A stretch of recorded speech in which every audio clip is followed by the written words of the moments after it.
உங்கள் வீடு தேடியே வந்து உதவுதல் எனது வாடிக்கை. தேவை என்றால் என்னை தேடி வருவது உங்கள் வாடிக்கை.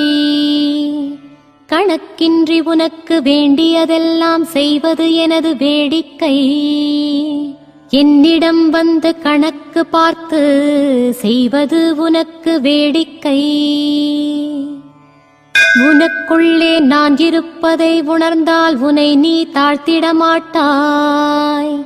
இந்த பிறவி பயனில்லை என்று நீயும் புலம்பிட மாட்டாய். என்னை தேடி நீ வரும் முன்னே உன்னை தேடி நான் வந்தேன்.